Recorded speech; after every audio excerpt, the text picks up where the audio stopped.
Well, here we are again, live from an undisclosed location with ex-mayor Richard Thomas.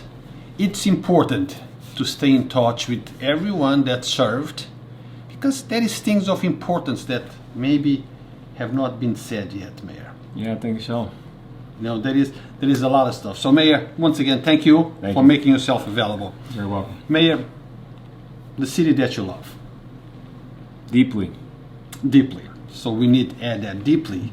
The city that many people claim to love. Yep. But I strongly believe in actions, not words. You got that right. Okay? That's the only thing that matters, action. Yeah. We can say that we love whatever, but unless your actions go with your words, it really means nothing. Yep. Means nothing. Yep. And that seems to be, that's a fact of life. In this town. Let's compare, or let's try to sync the actions and the words. Okay. If you had to make an assessment of what's going on based on what you see and based on what you hear, what would you say? You know, it's very much politically paralyzed because you have people that have either some very significant interests in Mount Vernon, especially with the city's finances, and they're never going to let go of it. I don't know what it is. Remember, I went to the bank. I went to J.P. Morgan Chase to kind of get to the bottom of what was going on with our city's finances, and they called the cops on me. So you just got to know that there's something else going on, and you see it playing out right now. You heard the new mayor talk about how the controller has not processed, accepted, or possibly lost $2 million worth of tax dollars, and you just ask yourself why. You know, if the whole objective is to make taxes go down, if the whole objective is to make the city run better, why is it a constant fight with the controller? Be it the mayor's office and the controller's office, the council and the controller. Like, what's the point? It shouldn't be that difficult to run a city, and it's not that difficult to run a business, but for some reason, there's an extreme obstruction coming out of the controller's office. Well, Mayor, I try to be fair, okay? I try to be fair and give everyone an opportunity to speak their mind, to talk about, how they see things. When you were in the City Hall, I went to see you many times. I have interviewed the prior mayor before you many times. I interviewed Andrew Wallace a few times. I interviewed the current mayor before she was mayor and after she was mayor. I try to be fair and square. Yeah. I don't endorse or support any candidate, and any candidate is free to call us to give us their version of the story, of their version of the facts according to them. We contacted the comptroller. I personally spoke with the comptroller last week, and I said, Ms. Reynolds, the people of Mount Vernon needs to hear from you. She said she was going to think about it and let us know. Well, I don't need to say that she hasn't called. Yeah. I have followed up, but no call. Yeah. You know, look, the controller's job, to get right to it, I think there's an opportunity for Mount Vernon to change the situation. And how do you change it? There's a charter revision commission, and they have been blocked, they've been obstructed, they've been intimidated. And my hope is that the people that are watching this and the people out there start questioning, well, what's going on with the charter revision? Because these citizens that are just regular residents of the city, just love for the city, they can put stuff on the ballot that can change the way Mount Vernon is designed. And you have to think about the options here. One, they can basically eliminate the role of controller, restructure the political structure of the government and how people get elected. There are ideas out there about Mount Vernon moving to a ward-based system, very much like Yonkers, where you must live in your district to get elected as opposed to being at large. There's a discussion about having a city manager, still having a mayor form of government similar to New Rochelle. This way, you kind of have the operations of the city just operate without all the extra drama that's nonsensical.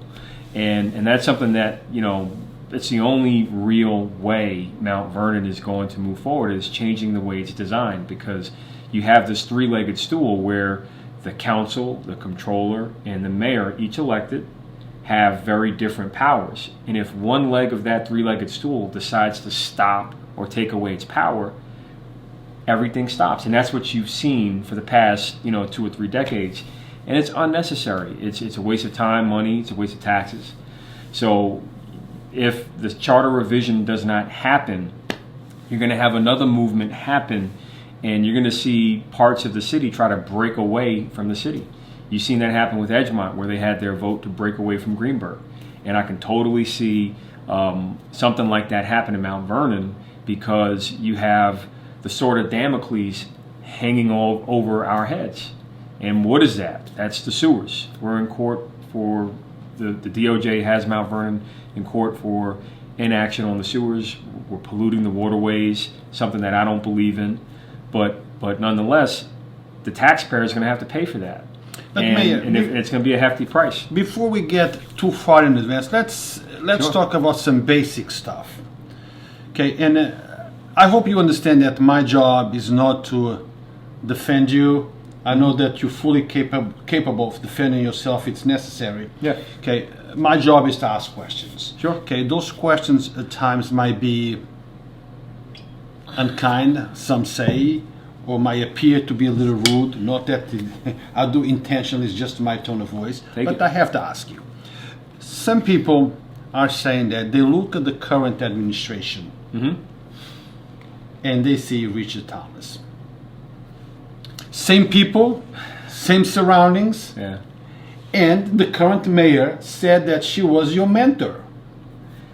And that's why I wasn't too upset that, she came out on top. I'm not upset with that, because I know, she, in her heart of hearts, she wants to do the right thing. But, there are lots of influences and pressures along the way that may, influence her decisions to go a different way. I can't speak to that because, she's in the seat right now. But nonetheless, when you look at it and you listen to what she recently said about the controller, I mean, the facts are the facts. There's a problem there that must be addressed, and it's not right for the residents of Mount Vernon. I mean, no matter how you slice it, there's a problem with Mount Vernon's government design. And the only way to fix it is to redesign our government structure. And I think that's the best thing that we can focus on, is how do we get that done? Because if we continue to allow the Tammany Hall style, where we have a political boss, where if you don't do what the political boss says, that's Reggie Lafayette for everybody out there that's wondering, if you don't do what he says, you're going to get attacked the way I got attacked. And if you don't put up with some things that conflict with your morals or your ethics, you're going to get attacked by the trolls that are online, that I believe are part of a bigger conspiracy to take advantage of Mount Vernon. And they do it in a number of ways, be it through real estate, by keeping people blocked out. They do it through making it difficult to get a permit in the city. And it's not just unique to Mount Vernon, it happens all over the place. But in Mount Vernon, it's extreme because there are no systems. And the systems are basically based on, pen and paper, and that's not how you run a business. That's not how you run a modern government.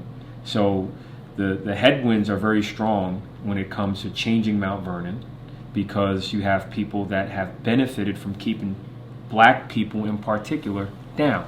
And that's a fact. Mayor, we're going to get there, but I want to break... Oops. It's okay. Don't worry about that. Okay. Guys, give me a second. No, leave it. Add some character to the show. Yeah. Sorry.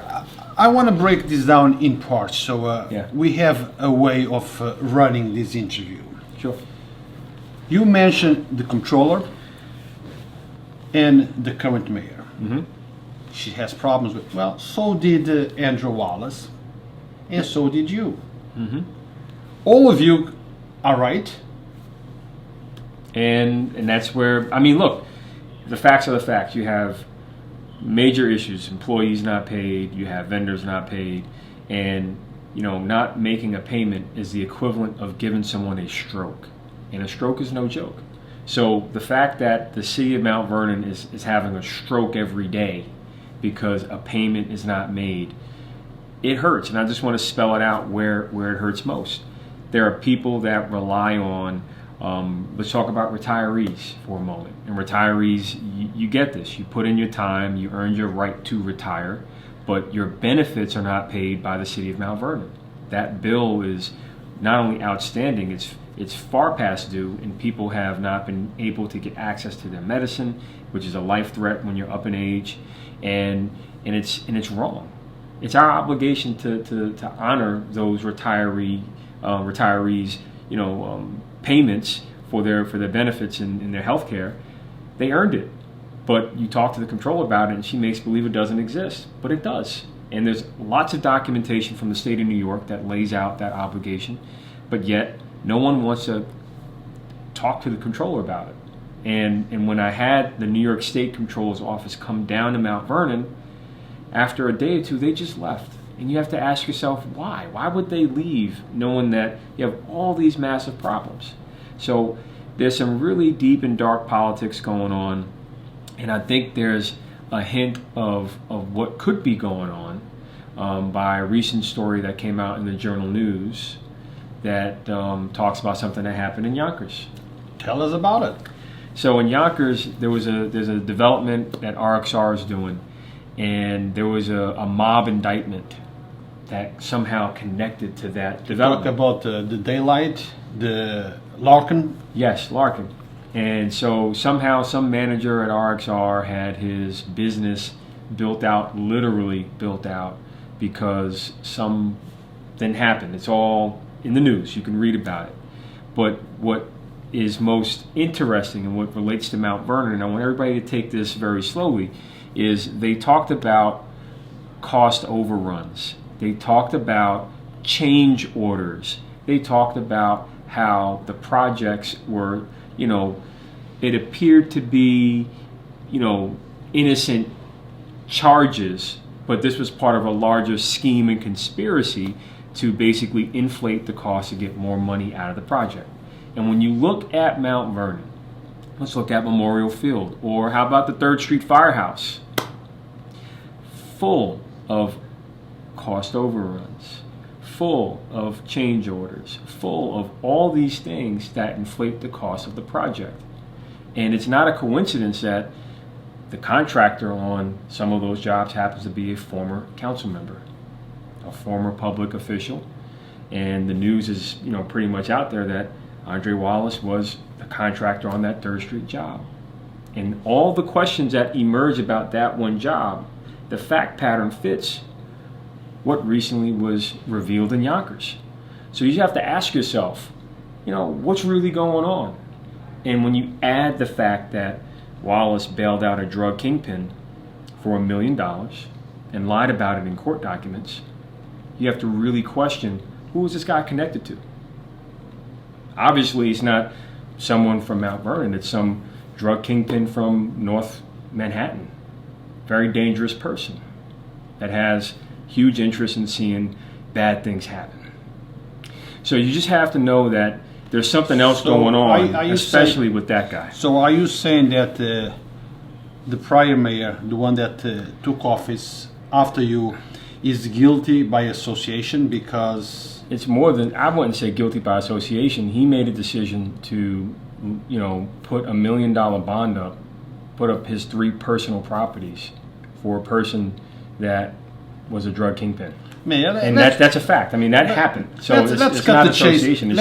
It's a question of, how can the same fact pattern that happened in Yonkers, where they talk about these problems with contracts and problems with construction, and you have the same fact pattern in Mount Vernon with someone who happens to be, I guess, politically connected. But I'm just speaking to the fact here that, look, that's the problem with Mount Vernon. We need to move beyond the cost overruns, the change orders. We just need to get the job done. It shouldn't be that difficult to fix a football field. It shouldn't be that difficult to fix a firehouse.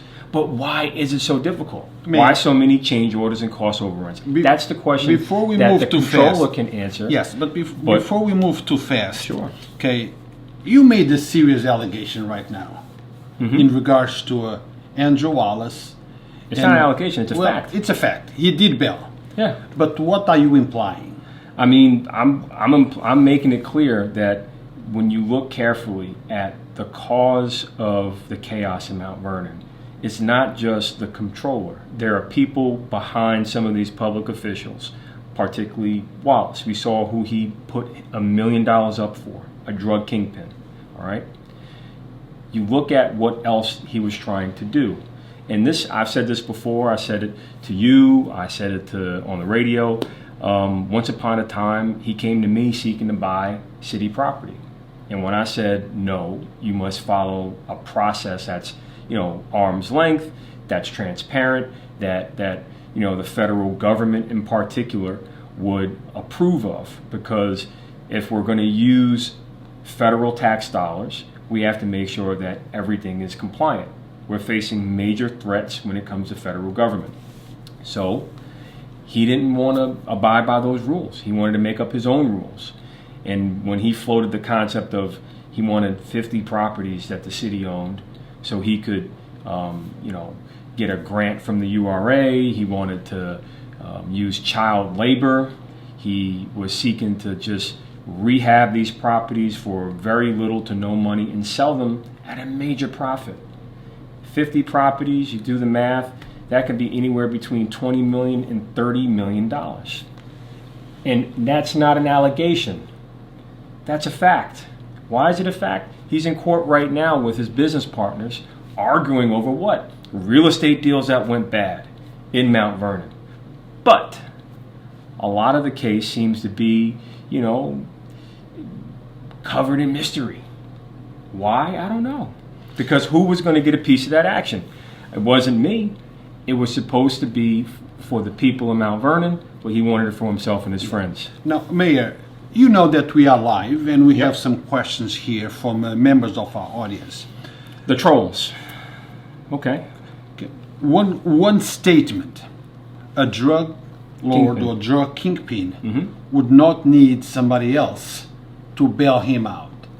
Well, then ask Andre Wallace why he put up 3 of his homes to bail out Jose Luperon. Another question, this one comes from somebody John Jones Jr. You know him, right? Yeah. Okay. He's somebody that really surprised me. Surprises you? Yeah. Well, I'm going to ask you the question, and then I'm going to ask you why does he surprise you? Yeah. Okay? He says, politically connected, how did Joe Spizio finance you, Richie? This is his statement, not mine. You can look it up. I mean, Joe did the same thing that many others did. Reach out to people to help raise money for me to run for office. And this is the irony of it. So Bloomberg, Trump, and Sanders, all right? Bloomberg is self-financing his campaign, wealthy guy. But guess what? His campaign is powered by ordinary people, right? Regular people. Now, I'm not saying I'm for Sanders or against him. I'm just pointing out the fact. I understand. All right? But think of the irony here. Alessandra Ocasio-Cortez, representative, she paid herself from her own campaign. She's not wealthy. She's not rich like Bloomberg. She might have a totally different far-left view that I don't agree with. But the point I want to make is, to become a public official today, you must be wealthy. You must be rich. You must have a lot of money. You can't be a poor person, because guess what? If you are, you're going to get attacked. And that's where, the dollars that get raised, people expect you to do their bidding. But when you do what you believe in, you get attacked. So I'm just telling you, doing the right thing got me attacked. It got me to where I am. And the fact that I worked on my campaign, and the fact that I was not allowed to have due process to rectify any errors that happened. These were clerical errors. I mean, my campaign treasurer came down with cancer and died. But for some reason, no matter what I tried to do that was legal, ethical, moral, going through the system that was supposed to protect me, guess what? It turned its back on me and attacked me. And you do the math. $20 million scheme, real estate scheme. Someone that bailed out a drug kingpin. They have a lot to hide, a lot to lose, right? They were involved in various projects in Mount Vernon, be it the 3rd Street Firehouse or Memorial Field, that have some secrets that they want to keep secret. Change orders being some of them.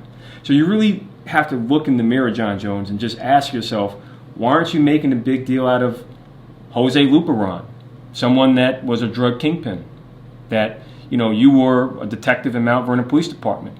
Why don't you do some detective work and figure out what the relationship is, what the real relationship is between the two of them? Political favors. You were accused by the trolls of paying with jobs for political favors. Joe Spizio. He didn't get paid. Nobody got paid. I mean, we went to court so that people could get paid, and there are people that even worked for Wallace that did not get paid and still have not gotten paid, like Deputy Commissioner Worrell. I don't even know if he's gotten paid. So I don't know what it is. What's up with Mount Vernon's money? And when you think about the topic of pay, it's such a ignorant topic, and let me tell you why. Because some people use it as an emotional tool or a tactic to talk about something else. And they want to shift your focus away from Memorial Field, from the 3rd Street Firehouse. They want to shift it away from the sewers. And if you're a resident, you really don't give a crap about the pay too much. You don't want there to be overpay, right? You don't want to pay for non-performance. But the biggest non-performance is the obstruction, the politics. And I want to focus on the big red meat on the table for the real criminals that want to control Mount Vernon. They want to control that sewer project. That's a $500 million project to fix Mount Vernon sewers over the next 10 to 15 years. I'm going to say it again. $500 million must be invested in our infrastructure just within 4 square miles. And if it's done correctly, what is happening in Portchester will happen in Mount Vernon. Restaurants, shops, a balanced economy. But these people are so damn greedy that they want to kill anybody and anything that tries to do the right process around the sewers. Now think about it. $20 million scheme. Already has a history of, shady construction work in Mount Vernon. They want control over that sewer project. And it's not an allegation. Guess what? They tried to control it. They tried to renegotiate the deal with the DOJ, and it fell apart. Because on November 5th, 2019, the day before the November election, the DOJ filed for summary judgment against Mount Vernon. They want $500 million penalty now, on top of the $500 million investment. That is going to crush Mount Vernon's ability to do anything. Our taxes are going to explode once that is imposed. But they don't care. They just want to do the work and find a way to steal and line their pockets. And that's what's really going on. That's why, Mayor Patterson-Howard is dealing with this obstruction from, the different interest groups, because they don't want her to do the right thing with the money. Are you in good terms with Mayor Sean Patterson? How is the relationship, Mayor? Yeah, I mean, look, I have nothing against her. I don't think she has anything against me. Well, you fired her. I mean, the past is a curious place sometimes, well, and it's best to keep it there. I can tell you right now Mayor, that there was a disagreement over how to handle something. Mayor. There were some management issues, and we disagreed. Yeah, but we cannot just say, it's in the past. Let's leave it there. With Mayor Andrew Wallace, it's also in the past. Yeah. Okay. So, but it's still very much manifesting in the future of obstructing Mount Vernon. But you are choosing to pick on which past you want to touch it. No, I'll talk about whatever you want to talk about. But I'm just telling you. So let's talk about the current mayor. There was How is your relationship with her now? I think it's fine. It's fine. Do you talk with her? I mean, we spoke, a couple months ago, and wished her well. Did she ask you, what do you think, Mayor? What should I do about this? Or, Mayor, how would you face this issue or face that issue? Because what I'm trying to establish here, Mayor, is, are you both mayors of the city? No. Is she? She's the mayor right now. Well, we know officially she is. But what I'm trying to find out or get to the bottom is, who is running Mount Vernon? Because some people are seeing you there. Well, let's distinguish between me and what you're seeing is a system that was put in place. It was a hard-fought system to put in place to try and better manage and run Mount Vernon, and that includes feeding people. That includes the Women's Entrepreneur Program that we put in place. That includes so many different things, including fixing the bridges that the MTA are replacing at almost no cost to Mount Vernon. That was your initiative, right? A lot of things, right? But those were the hard-fought fights that needed to be fought. And what you see is the greater good. That's what you see. You see good things happening. You think about, guns for a moment. The last time someone was shot and killed in Mount Vernon was in 2017. That's a big deal. We took the fight to where it really belonged. People like Jose Luperon, that Andre Wallace bailed out. We took the fight where it really belonged, and behind the scenes, you see these bigger networks that were disrupted, dismantled, because I wanted to make sure that people of Mount Vernon enjoyed their homes. So for Mayor Howard to continue, the system and the work that's worked for the people is great. But there are some things where, she hasn't made changes in her administration that, Wallace put in, which is curious. So it's either people of more of talent, let's just say, people that she feels comfortable with don't want to jump in yet until they see a pay raise, which makes sense. It makes sense. Man, come on. If you're a commissioner and you're making $100,000, that's the starting salary of some positions in different industries. For example, the commissioner of Bronxville, commissioner of buildings in Bronxville makes $160,000. The mayor of Mount Vernon makes $140,000.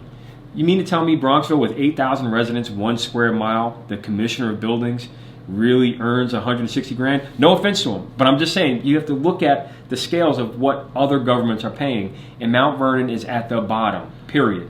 And when you're at the bottom and you pay below normal rates, you get agency issues, you get performance issues, you get other system problems. And now again, that's academic stuff, but the reality is if you increase the pay, you create a better incentive, and 2, you have to give people a team to work with. Man. I'm happy to see that they gave her at least one position, chief of staff, but question, how did I run the city without a chief of staff? How did I run the city without 100 positions? Well, you have to give me a chance to interject here. No. Yeah. Look, we opened this interview with you love Mount Vernon dearly. I do. That's why I'm saying support the effort to make it better. Right. But now you mention raises and be compatible with other cities. Mm-hmm. You cannot compare Mount Vernon right now to these other cities. Mount Vernon is hurting financially. Well, you said it. I'm going like this because with the right economic game plan, you can really isolate the issues. Mayor, yes. But we're not there. You're right. There are financial issues. We are not there. We have Mount Vernon right now has financial issues. Yeah. You said it many times during our interviews. You talk about Mount Vernon be on the brink of bankruptcy. Yep. You mentioned it. Mm-hmm. Andrew Wallace mentioned the same. Yep. Mayor Shawnee said the same in my interview. Yep. So if you love your city so much, mm-hmm. and it's financially hurt in the brink of a bankruptcy, mm-hmm. how do you justify a raise? Well, I understand your point. Yeah. So this is where again priorities and resources. So bankruptcy invites a set of options that can help deal with the real threats to the taxpayer. Bankruptcy can isolate those issues as much as possible and create room for the city to still go forward and rise and shine like the jewel that it is. So I just want to be clear that bankruptcy is not the best option, but if it is something that happens, you got to know and ask, how did we get here? Why did we get here?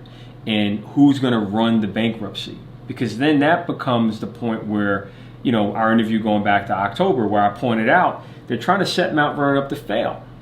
And the way I see it is, even in bankruptcy, there's an option for Mount Vernon to succeed. But if you have mediocre minds that are in charge of this, and I'm not trying to throw offense at anybody, but I'm just being clear, if you have a group of people that are just going to go along to get along, or if they're going to do what they did in Detroit, where they say, you know what, we're going to get this right, you're going to see Mount Vernon bounce back the same way. But you're not answering my question, Mayor. Now you're playing the politics. No, I'm describing the generality. I'm asking you one question, you give me another answer. My question is, if you were to face bankruptcy on your personal life, or your business, on your business, would you go out and buy a Benz? Well, if it's a tool... Or would you first no. be financially secure and restructure and then buy the Benz? So it depends. Look, and this is where it gets interesting. It depends. Like, if it's a tool for your business to succeed and you need the Benz because that is something that's part of the business you're in, you know what? That's a tool. That's not a luxury item for your real, gratification. That's part of what you're doing. So I'm just saying, look, we all make choices, but bankruptcy creates a set of rules that gives you options to make different choices. And that's all it is. I don't want Mount Vernon to go bankrupt. I don't think we should. I don't think we should. I'm just saying that we need a better financial game plan. We would be able to make one if we could tell what's going on with the finances. And that's where I want to point out, that's why I got 5 court orders against the comptroller and the council. And you think about the craziness that went on, it's because of the political obstruction. And why did they obstruct? It wasn't just because they were, angry and jealous with me. Money was involved. And who's controlling Mount Vernon's money? It's hard to tell when the bank, where I was a signatory on, called the cops on me, hid information from us. And the current controller still won't even shed light on what's going on. And I wasn't alone. You named it. Wallace said it. Mayor Patterson-Howard said it. The school district indicated it. But here's the question that I want everybody to really think about. What's going on with the interest income that is collected on these accounts? What do you think? Hey, only the bank will know. And you have to really question, interest income on $20 million that sits in an account for 3 months. Where is it? That's enough to pay for raises. That's a strategy. That's a tactic that could have been used to deflect costs that we incur. But instead of being able to have an intelligent conversation, we have what we saw on Facebook, where the comptroller literally threatened the mayor to take her out like me, right? Like she did me. I saw that, yes. And you just ask yourself, you were mentioned, right? Why was that not news? Journal News, News 12, why wasn't that on the news? Hey. Everything was on blast. Mayor, but think about big time. But that's my point. You show the news, period. You don't take sides. You don't try to spin it. You just give it. And that's why I enjoy talking with you and others like you, because you know what? You're looking at it and saying right is right, wrong is wrong. You're calling balls and strikes. You're not picking winners, losers, or favorites like some other outlets have. And you just ask yourself, whenever the topic of Mount Vernon came up, they brought up a picture of me saying crisis at City Hall. That's wrong. I wasn't the cause of it. You can see it clearly now, right? Everybody, you see it. There were other motivations behind the scenes, and you have to really ask yourself, how much, loyalty does 20 million buy? Obviously, you bought, a $1 million bond to bail out a drug kingpin. You be the judge.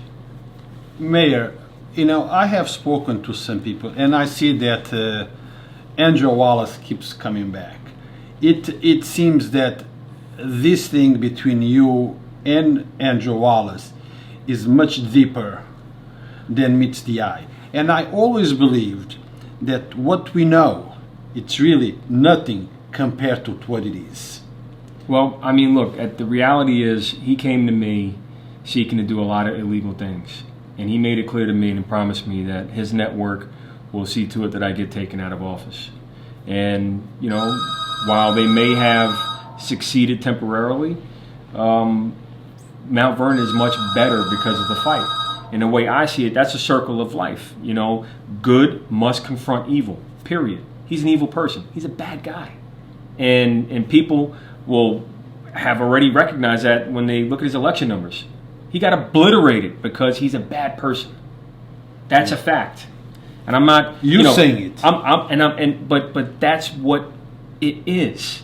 I mean, there's no other way to put it. You can try and throw shame on me for whatever issues that came or were manufactured by him and his cabal and his trolls. And look, they're quiet. They're quiet because they know what I'm speaking are facts, right? They have nothing to say about that. Mayor, during your legal issues, were you ever asked if you had any evidence that against Andrew Wallace? And if not, then you have all this information, why didn't you bring it up? Why would you let somebody who you think is bad to govern? So this is where you have to really question the politics, and this is why business and politics don't mix. This is why it's just so dirty, because people see it for what it is. I mean, look at what's going on in the White House right now, right? You got people in charge that have different loyalties and allegiances to, not the America that I know, right? And when you look at the situation, I went to the AG in 2016 with a lot of things, and they attacked me. They denied even meeting with me in 2016. So you just have to ask yourself, what's really going on? We saw what happened with Schneiderman. I have great hopes for the current AG. I think, she's on the right track, going after the right causes. And, I just think that the system itself is totally broken. And there are a lot of people that get caught up in this system and have no way out. And the only way out is to go through it, but you're going to exit with a scar. Am I proud that, I had to go through this, false, politically motivated prosecution? It hurts, but you know what? You take your licks and you go with it, because I look at the greater good. And it's not a cliche. Mt Vernon is safer today, and that means a lot to me, because I grew up on the South Side where, once upon a time, my wife almost got robbed when she was just walking to the train station from my house. But since they recognized her as my, then girlfriend, they were like, oh, no, don't do that. It's so-and-so. But people can now walk about not feeling so unsafe. Has that situation changed? It depends on, what the numbers say. But I haven't looked at the numbers lately. But I'm just talking from a person that grew up here that loves it here. Kids were able to have fun. We did a lot of things that were different that many communities are trying now. I want to point out something. In Connecticut, there's a town that got Teslas for their police force. We were trying to get Teslas for Mt Vernon's taxi fleet. We were trying to get Teslas for our police. We were trying to get Teslas for Mt Vernon. We wanted to go full electric because we wanted to leapfrog everybody. Why did we want to do that in 2016 and 2017? Climate change, savings, being able to just offer something new and unique. We could have done it, but we couldn't figure out how to finance it, given the fact that we couldn't see the books. We know we're spending about $1 million on repairs to cars and stuff, right? But who's getting that $1 million? Right? We could, but again, I digress. I'm just pointing out. The bottom line is, there's a lot of promise, and I want to see the city succeed. I want to see this new administration succeed. I want to see Memorial Field back, and what you see is a continuation of these master manipulators that are constantly descending upon, trying to cause emotional havoc to distract from the real issues, which is the money. Keep focused on the money. Keep focused on the money. Follow the money. Follow the money, and that's where, when you look at the attacks on me, they were all based on a combination of things. And when you think about how did the AG get their jurisdiction to attack me, well, they investigated the government of Mt Vernon. That's it. And when you investigate the government invokes its right to defend itself. And there were other issues that related to the government that never made it into our agreement to go our different ways. And the bottom line is, if I were wealthy like Bloomberg, I would have fought them. If I were wealthy like Trump, I would have fought them. But guess who's paying Trump's legal bills? The people of America. And guess who paid Bill de Blasio's legal bills? The taxpayers in New York City. So you just think about this and you ask yourself, how come the mayor of New York was treated differently than the mayor of Mount Vernon. Well, and it's a combination of politics and what's really going on you here. know, Mayor, unfortunately, the judicial system needs a major overhaul because justice now is being determined on your bank account, what you have. Mm-hmm. Okay? That's a fact, and that's why I'm going to keep advocating for better reforms. Talk about justice. I just read this about legislator Christopher Johnson's issue. Isn't this basically your issue, Yes. but with a different outcome? Why would this wasn't offered to you? Yeah, based on what I read, his campaign had a settlement with the State Board of Elections. I don't know. I don't know why I was denied the ability to go before the State Board of Elections. Instead, they rushed me into the criminal justice system. Why? It's because I believe I want to do the right thing. I believe that I was trying to do the right thing in Mount Vernon, and doing the right thing was wrong for a select group of people. So, Legislator Johnson was able to go through a civilian process, a civil process with the State Board of Elections and pay a $1,000 fine based on what you're showing me. But for what? And settlement. Explain what the settlement was. Well, that's the thing. That it's a civil process where they don't really disclose it. You just go through it, and once you're done, you either settle it or they continue to pursue it for other reasons. They chose to settle it. And that's what typically happens when you have clerical errors on your campaign finance report. So this has something to do with campaign funds as well? Yeah. But this is where it gets even more scary. So let's just assume this, and this is for everybody out there, that wants to be elected or wants to go for elected office. You got to know that there's a loophole now. It's more like a you could drive a Mack truck through it now. If a party boss is upset with you, the AG now has the ability to investigate the government and then back into personal other issues that they have, quote unquote, no jurisdiction in, and pursue you.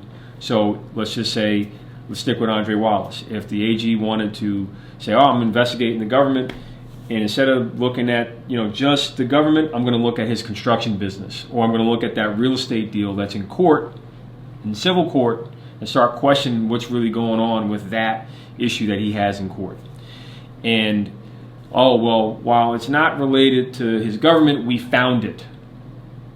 So arising out of a look into the government, we're going to look over here.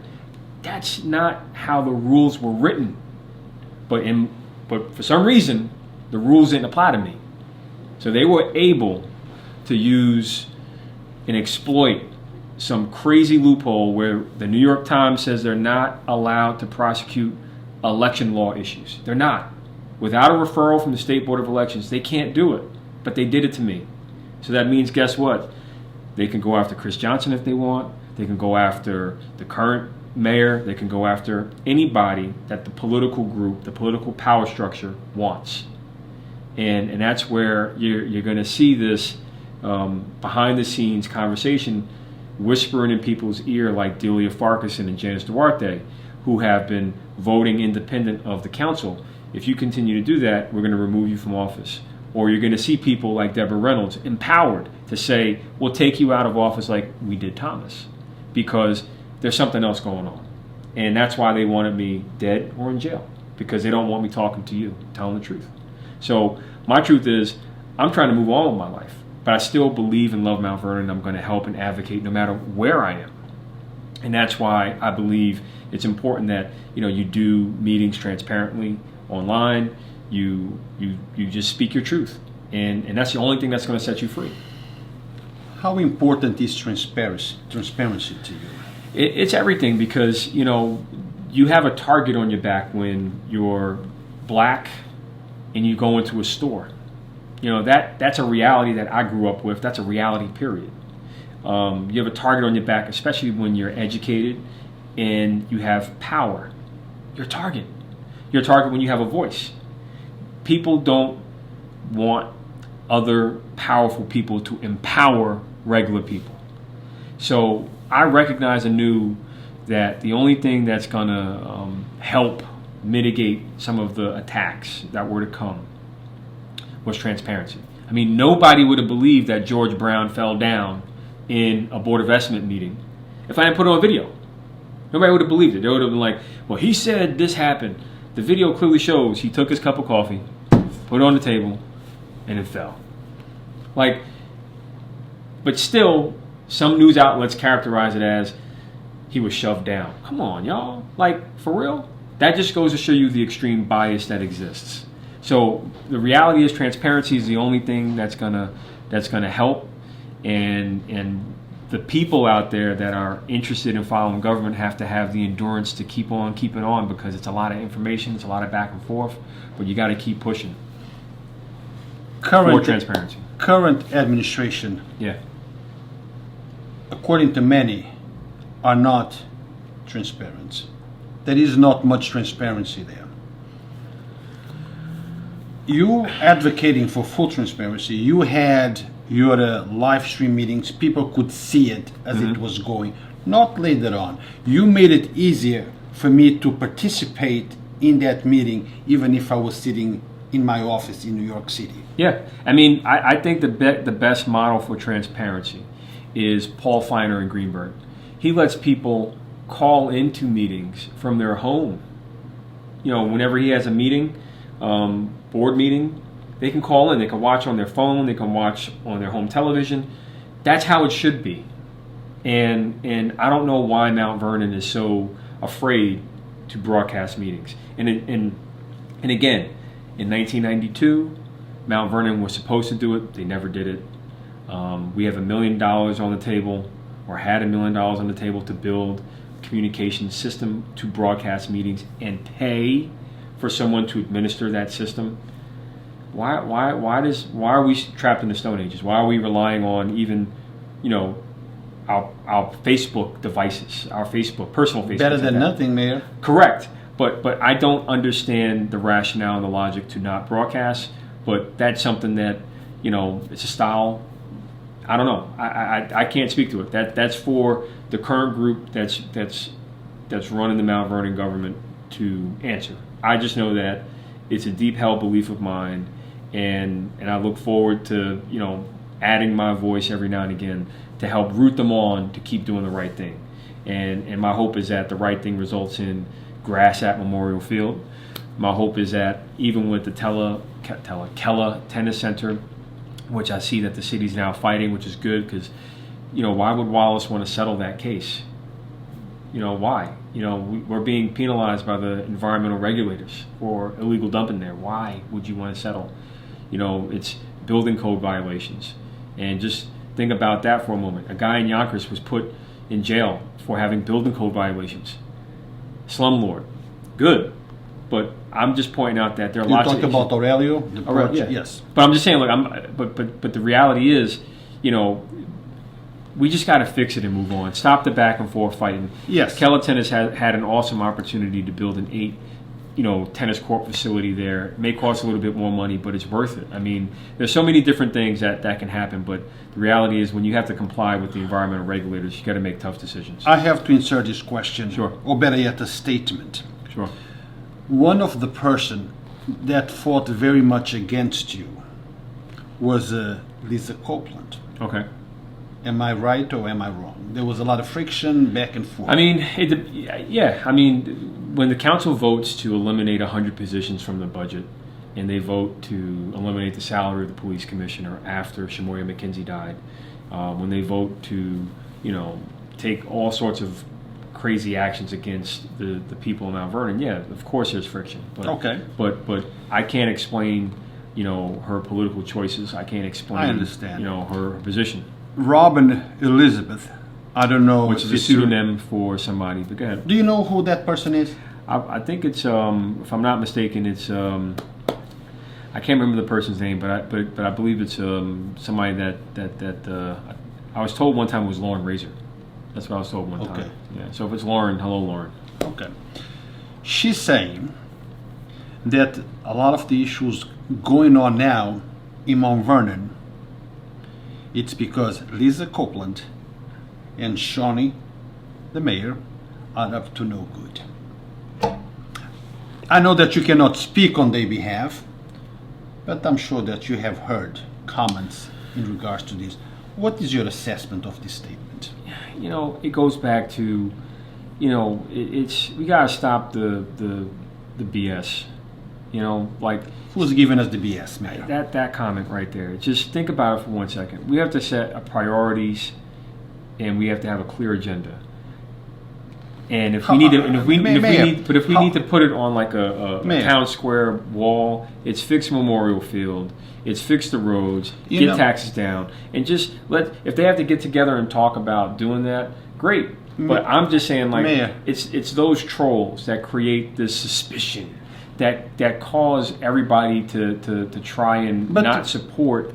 You know, making it better. And that's why. But I'm saying it's not coming from you personally. But it's that type of stuff, that accusation. No, but perhaps the current administration needs to be more transparent. So things like these, so it doesn't create a room for people to create gossip, because gossip is going to create a bad atmosphere on the people of Mount Vernon. Now we don't know in who to believe. Fair enough. I can take that. Do we believe them, or do we believe the administration that now silenced City Hall, that we don't know what's going on? Because I asked the current mayor directly, why did you stop the live streams? Her answer was, I don't think it's productive, and that it can be anti-productive at times. So we stop it. Her communication director, came online the other day and said that the reason they stopped it was because they're doing an upgrade. So what is it? I don't know. I mean, is it because of this, or is it because of that? So you cannot have it both ways. No, you can't. But they made a choice to go that route, and that's where they have to answer for it. I think that, again, local meetings, I mean, public officers law requires broadcasting of meetings. Mount Vernon has the means to do it. They're not doing it, be it on a personal device or a government device. I think it's ridiculous that we don't have a cable contract. I tried to get a cable contract done when Obama was president. It's on the desk of the city council. Setting aside any issue with Lisa Copeland, reducing cable rates in Mount Vernon for eligible seniors should be something that she wants to do. Think about it. You could have, cable and phone for $20 a month, $30 a month. And if you want to have premium channels, you can then add that on if you want. But the bottom line is you can have access to the internet, cable, and telephone for $30. And that's a great deal. But, no doubt. But that deal's been stranded in the city council ever since Obama was president. Why? And I was mayor. Why? What's the logical? But that's the point. There's no logic here. It's all dirty politics, and it's dumb. And that's where, again, I don't get along with a lot of politicians because I speak plain and I operate off of business principles. I will work with people that have opposing views. I even try to work with Andre Wallace. But when you're trying to do things that are just wrong, and you're trying to pick this contractor because he's going to throw in some fake employees so he can bilk the city out of money, I'm not down for that. Because that's a bigger problem to have. Think about that. So the fact that, they're trying to criminalize government to then try and, create this, because you're poor and can't defend yourself, we're going to beat you up. That's what the system is. But thank God got me through it. I'll deal with all the issues and the blowback. But I just know that my focus is, keeping a healthy family, keep moving forward, doing, very well in business. It's always tough when you're restarting again, but you know what? I thank God that I'm able to restart. And I just know that, again, whatever I can do to help move it forward. Right now, you got one move. You got finally just a little bit of staff to try and work and focus on some things. That's a good thing. And my hope is that, the system is designed in a way that is transparent. My hope is that the system is designed in a way that gives people an opportunity to get work here in Mount Vernon. But more importantly, the taxes in Mount Vernon, they need to be addressed. And if they do this right, and if we can help them, be it from the Charter Revision Commission, from where we're sitting right now, by just nudging them to be more transparent, right? If we can do that, I want to do it. Because I want to see success, not more of the mess that we've seen in the past. Yeah. By the political. So Sean Davis, yes, Sean said that the videos would be on YouTube. But that's not the issue.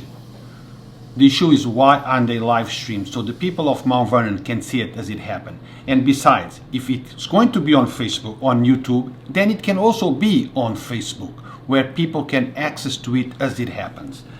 Well, one of the things I'm just curious about is, like, you know, the furniture inside the mayor's office, furniture in the building. Like, you still can't get furniture in the building.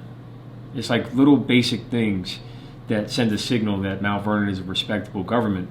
You know, it's being tied up and denied. And you just got to know that while it's not my problem, I'm pointing it out because, you know, we need people to tune into what's going on. And this is where I just want to highlight the generational issue. And I really think it's generational theft. If you look at Memorial Field, for the past 10, 11 years it's closed. It was stolen from kids. And that's why I think it's important, no matter who's mayor, no matter who's on the council, no matter, you know, how bad, you know, they may be, guys, get it right for the kids. Just do it. And that's where I'm coming from. I'm coming from a place of, you know, we already know that I wasn't the cause of the chaos. We know it's something else. But the question is, will news outlets have enough tenacity to withstand the attacks like you've gone through and some others, to get at the truth? I mean, the truth is worth it, and I just hope that more and more people join that effort to really just, let's figure out the problems and solve them so Mount Vernon can move on. Mayor, I've been here, zooms, that you might be running sooner or later. Huh. You a young man. You a young man. Mayor, yeah. You a young man. You love the city. Oh. You love the people. Yeah. What's the best way to show all those than be run for office? And what I'm hearing, you can tell me no, it's totally rumors, but you can tell me it's a yes or no, possible, maybe, I don't know. Controller would be on a... You know, right now my focus is business. Oh boy, I knew that answer. I know that, but it's true. I mean, when you really think about it, it's my focus is business. And it's growing business, and I joined a medical products company that has some revolutionary devices. We're gonna go that are going to make a big difference. Don't pull that one on me. But let me do the math. So the math is, you know, and this is one of the things that you know I was struggling with, because as mayor, I pointed out you earn $140,000, and for me, you know, I have school loans. And under the Trump administration, if you have school loans, you could forget about it. So what I'm talking about is, you know, this is why Bernie Sanders is resonating. This is why Bloomberg is resonating to a lot of millennials, because school debt is out of control. I mean, you think taxes are bad? Get a school loan, and you'll see how bad it is. But nonetheless, even in bankruptcy, by the way, you can't even get rid of your school loans. Like, it is so bad for everybody. But just back to the point, I need to make sure that I earn a lot more money to put my kids through good, you know, schooling, activities. I need to earn a lot more money to make sure I can pay my own school loans, and we need to, you know, just focus on our family. So running for office right now is, I didn't say right now. Well, you know, but even next year, it's not really in the orbit of decision making, because, you know, our focus is how do we get the family in a better position, because that was one of the sacrifices that was made. I made a career choice to enter public service at a time when I could have accumulated lots of money in the private sector.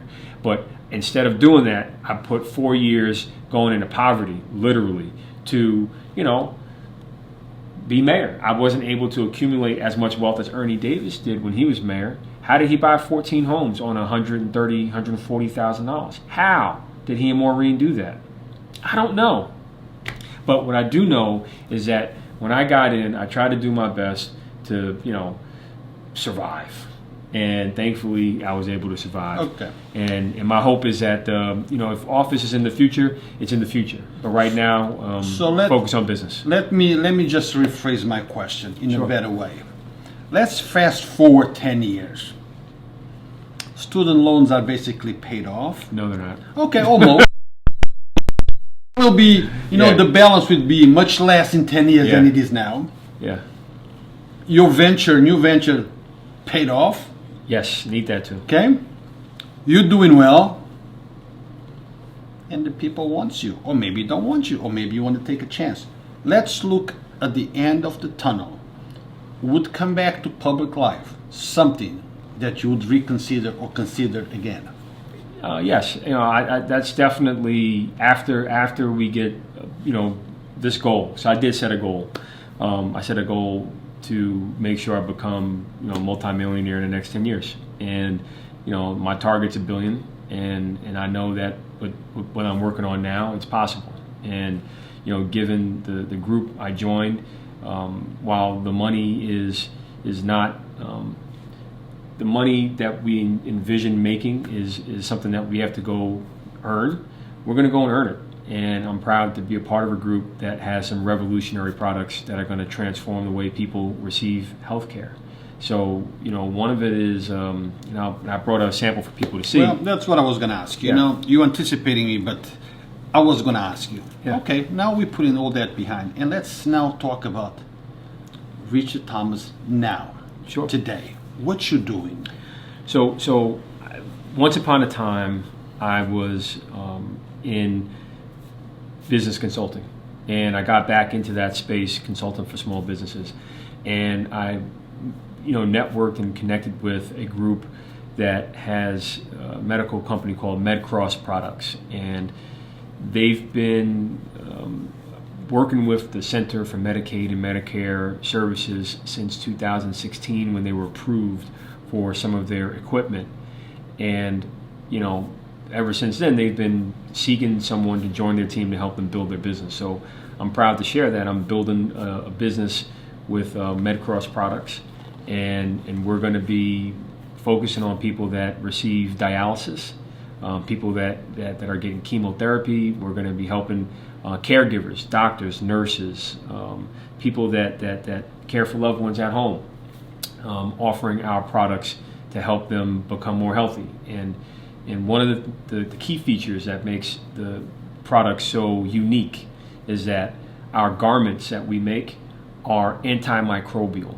They essentially repel blood, they repel bacteria, they're antifungal, they prevent viruses from promulgating on your clothing. And that's a big deal, because people that receive dialysis, they commonly get infections around their portals. And so this is why one of the products that we design is this is one of our jackets that we make, and they have zippers on the arms. And this jacket opens up on the arm so that you can just easily gain access to the portal, and it will not cause an infection. It prevents infections, which is a big deal. And when you're in dialysis for 4 or 5 hours at a time, you get cold because you're in an air-conditioned facility. So these are warm, and you don't have to worry about taking your clothes off, asking for more blankets. And these are the types of products that we have that are available for people that receive dialysis, and it's covered by your insurance. So this is on the market already? This is on the market. So how would I get one if I was in So you would have to first, the way the rules are written now, and this goes back to why it's important, we put people in office to know how to write rules better, let's say. The rules are written in a way where your doctor has to prescribe this. Okay. But starting April 1st, the rules are changing so that you can now request it and receive it through us directly, and your Medicaid or Medicare will reimburse you for it. Or you can get it from a DaVita, or wherever you go to get your dialysis, they'll have them there. Yeah. So Mayor, let's tell our audience, those that are suffering from those conditions, dialysis or chemotherapy, what's the name of these? If they go to their doctor and say, look, doctor, I heard about this product, and I would like to try it, how would they ask, and how would the doctor prescribe it? This just ask for MedCross products. Just say, do you have MedCross? You have MedCross, and you'll be able to see that you'll be able to get it right away. We're actually going to be giving away some jackets in March as part of Kidney Awareness Month. Looking forward to, if you know anybody out there that has dialysis and wants to try one, just shoot me a note, shoot you a note. We'll give you some to distribute. And these, look, they're not cheap, just to be clear, but they're covered by the insurance, and that's the most important part, because we got the designation of durable medical equipment in 2016, and we also have hand purifiers. If you're following what's going on out in China with the coronavirus, if you're following what's going on here in the States, where Purell is under attack by the FDA for their product not working. Their product is alcohol based. It dries out your hands. It's terrible. We have a product that's called Palm Pura. We also have V Protect, which provides up to 12 hours of protection on your hands. It's water based, aloe based, and it does not dry out your hands. These are good products to have in schools, public places, libraries where lots of people use, and especially now with these viruses that killers. And that's why I see myself making a bigger difference in a different market, and I'm looking forward to making that difference. And that's where public service becomes a question mark, because the focus is private, and I'm looking forward to earning a lot more, doing a lot of good. But I do want to support Mt Vernon, and I don't really care who's in office. And again, if Wallace was in office, I would support the effort. It's not about the person. It's about the effort to do the right thing. But my thing is, and for some people, it's like, how can you do that? How can you do that? I do it because, we have no choice. We have to see each other. We're here, right? There's no choice of, changing who's in office per se, unless you have those connections. But I just want to be clear that we gotta get it right, and that's why I feel it's important to always be committed to a larger purpose. And with MedCross, we definitely have that mission, we have that vision, we have that objective that we're seizing. But it's up to everybody else out there to spread the word and be a part of it. Okay, Mayor, to conclude this interview, because we've been going on for almost an hour now, tell us, is there a website where they can go and read about it? Yes. Is that a place a preferred place to make an order? Should they contact you? Do you have a social platform or an email for this? Right. How would medcrossproducts.com. The website is a holding page right now. You're going to see it transform over the next week or so. We've been spending a lot of time talking with physicians overseas that really want our products to help in China, and that's something that we're excited about, because they recognize the value of having antimicrobial garments for doctors. Over 200 doctors have been infected with the coronavirus. Well, actually, and that's the doctor that called it out is that. Right. And this is where you have to know that if the doctors, the caregivers aren't protected, we're going to have a problem in emergency rooms. Don't get me started on Mt Vernon Hospital.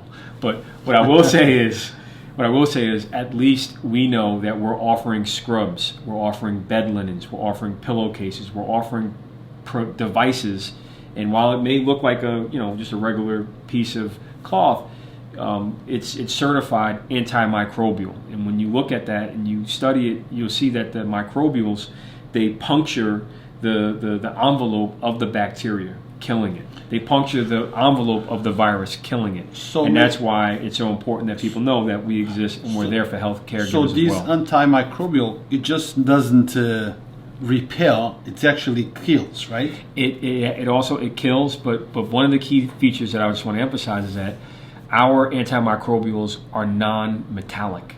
So they don't cause pollution. They're not silver-based like some of the other microbials that are on the market. And that's where you'll see when you wash it, you can wash it over 50 times and you won't have the leaching in the environment. So there are lots of benefits that we have that we're excited about. We're really going to be, rolling out in the market in March and in April. And we hope that if anybody out there needs it and wants to learn more about it, you can, contact me, or you can go to our website, medcrossproducts.com, and just, it's a holding page now, but this is part of the building the business out. So a huge market in hoteling, I would think, on the sheetings and linen. That's right. And again, and if anybody wants to buy our purifier, our hand purifier, give us a shout, because the Purell doesn't work. That's the FDA speaking right there, and I think it's important for everybody to just recognize that feeling when your hand dries out. Know that there's another product out there coming that's available to help keep you safe and repel viruses and prevent infections. For 12 hours. For 12 hours, up to 12 hours. Yeah, look at that, you got it. For 12 hours. On this note, we conclude our today's interview. Mayor, is there anything else that... I just say thank you for the time to talk. I know there's a lot going on in Mount Vernon, but I'm rooting for Mount Vernon to get through the chaos, and I'm rooting for them to just get on with making it better, so we all can live our lives and be happy. And again, I'm going to support the effort to make it better. I don't care who's in office, but I am glad that we're in a place where we can get there. So let's get it done. I always thought this is not about who is in that office. Right. It's about the Mount Vernon. That's right. It's about Mount Vernon, but knowing the political motivations behind the attacks on me, I hope gives everybody a little bit more context as to why they hate me so much, because they wanted to make a lot of money off the people, and I just wouldn't let it happen. Not on my watch. That's it, guys. Thank you for watching. A morning with Mayor Richard Thomas, trying to keep you informed. As always, guys, we don't endorse, we don't oppose. Our platform is open to anyone. The invitation to Comptroller Reynolds, it's open. To Lisa Copeland, it's open. Marcus, City Council Marcus, we also call them, it's open. Feel free to call us. Feel free to email us at yv@yonkersvoice.com. We open to sit down with anyone. Our interest is to keep the people informed, and the people can make a decision on who's right, who's wrong, and what it is. Thank you for watching. Thanks, guys.